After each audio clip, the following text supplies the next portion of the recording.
Hello po mga kabayan, magandang buhay. Kumusta po kayo mga kalingap, mga ka-business, kapapi?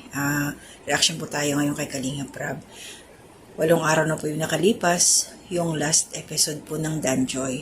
Kasi meron pong sumisingaw ngayon, may usok, may issue po ang Danjoy. Pero bago ko ituloy, to my silent viewers, new subscribers, mga nagla-like, nagko-comment, nag-share, thank you po sa suporta ninyo. Salamat po sa hindi ninyo pag-skip ng ads, mga silent viewers dyan. And also, support na rin ho natin sila. Ayan, sila Kuya Bal Santos Matubang, Kalingap Rab at Edna Vlogs, Jack Tapia Matubang, mga kasamahan ko pong reactors sa Karepa, ayan, Kalingap Partners, also ka-business official, pa-support po natin, and ka-business family channel po nila, Mrs. KB Official, Papa Dins TV, and mga ka-business reactors po, nakasabahan ko din. Shoutout po sa inyong lahat, pati sa mga kagwangs na rin ho. So ito po, marami na rin po kasi ang naguguluhan sa mga nangyayari. Actually po may nakita na ako tungkol dito kay Kalingap Dan na Kesyo. May iba, tapos nanganak na, mga ganun ba. May mga nabasa ko doon na lumalabas sa Facebook, no. Si Joy na picture ni Joy. Hindi ko na kasi na-screenshot. Sinasabihan siya doon, kumbaga pinalalakas ang loob.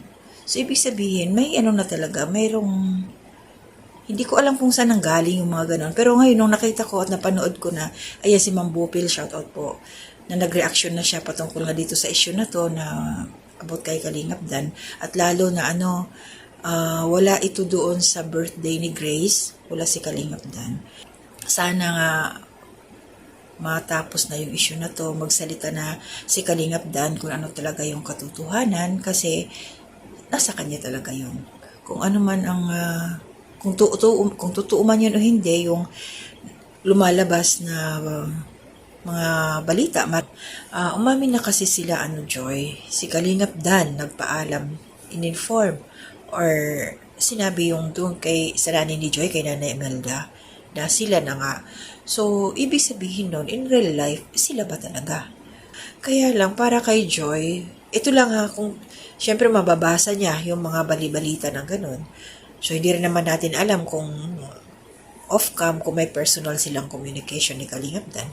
Pero ito yung mga nakikita lang natin, personal opinion, reaction ko lang, na siyempre babae tayo eh.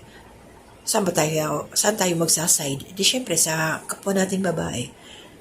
Ayan, si Joy, siyempre sa edad niya, parang anak ko na din yan, no? Masakit yun na may, halimbawa, ganyan, unang boyfriend niya, tapos may mababalitaan o mababasa siya na ganun ang nangyari. Pero, hindi pa natin alam kung ano yung totoo, no? Hindi pa natin alam.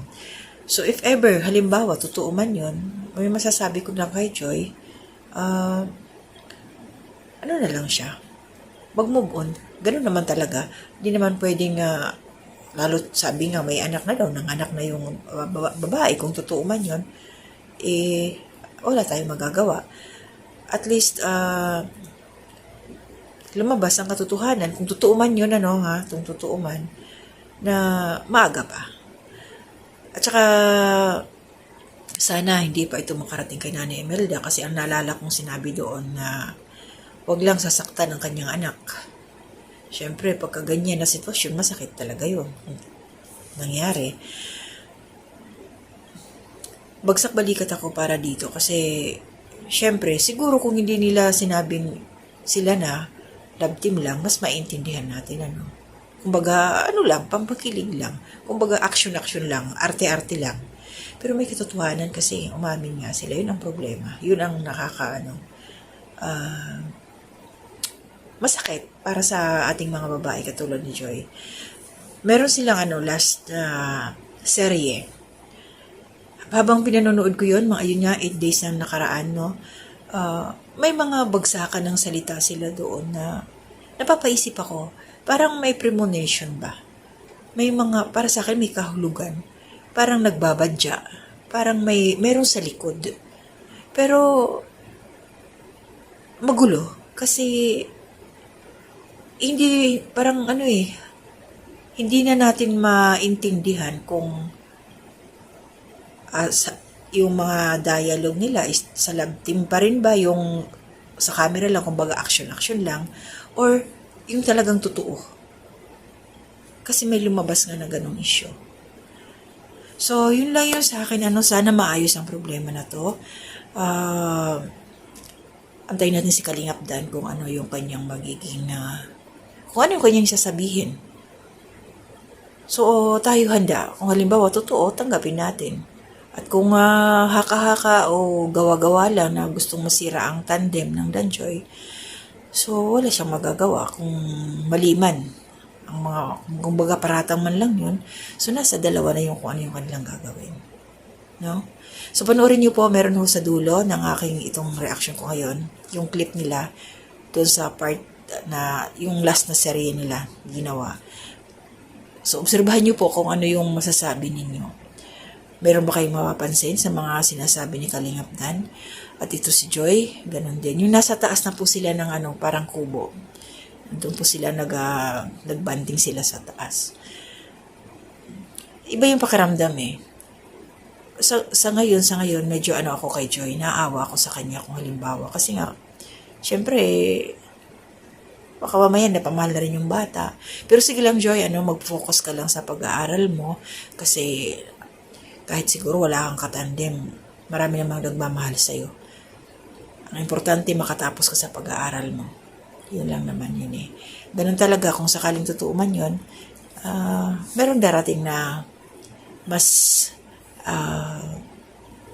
the best pa, di ba? Ganun lang yun. Pero sana, masa kasi tayo eh. Yan kasi. Pero di bali, okay lang yun. Matatapos din ang lahat. Antayin na lang natin si Kalingap Dan. So, ingat po tayo. Shoutout sa inyong lahat, mga taga Cebu. Ayan, sila Nanay Solidad. Sila Ate Marilyn, ni Corsa Emiliano, mga pinsan ko dyan. Pinsan ko si Walls Tradition, mga kapatid ko. Yung nanay ko, sige lang, nailaban lang, pagaling ka. And sa inyong lahat na lagi na rin nakasuporta sa akin. Si Ate M. Scores, kumusta po kayo? Salamat Mama Marilyn Cabanilla, lahat-lahat po na lagi na rin. Hindi ko na po maisa-isa. Basta mag-ingat po tayo palagi. Always pray. Yun lang po ang ating laban ngayon sa panahon. Daming nangyayari. Pakatatag lang po tayo sa ating mga sarili. At maging totoo palagi. Basta wala ko tayong tinatapakan na ibang tao, laban lang po tayo sa buhay. Hanggang dito na muna. To God be the glory.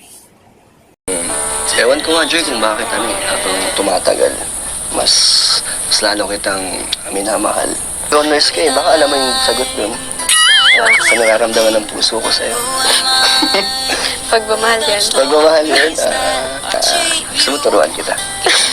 Kung paano magmahal. Oo. Ang may tuturo ko lang kasi sa'yo, yung talagang, yung pure na na love, happiness, enjoy. Diba? Every moment. Gusto kong ma-feel mo na yung sa age mo, diba? Parang mag-explore ka pa. At kaya ganun yung ginagawa ko sa'yo. Sinasama kita sa mga lugar na hindi mo pa napupuntaan. Para at least marami kang memories na ako yung first time mo kasama. Oo nga yun. Dami kong first time na ikaw ang kasama. Dami mong first na ako yung nakagawa sa'yo. Hindi ka naman na nagsisisi. Hindi naman. So, lahat natatandaan mo. At lahat naman, special. Lahat yung special kasi kasama ka. Ano masasabi mo doon sinabi ko sa'yo. Sa mga inamin ko na naman sa'yo. Ewan ko kasi feeling ko normal na lang yan sa'yo kasi ayun yan, sabi mo, mahal ka. Yun na yun?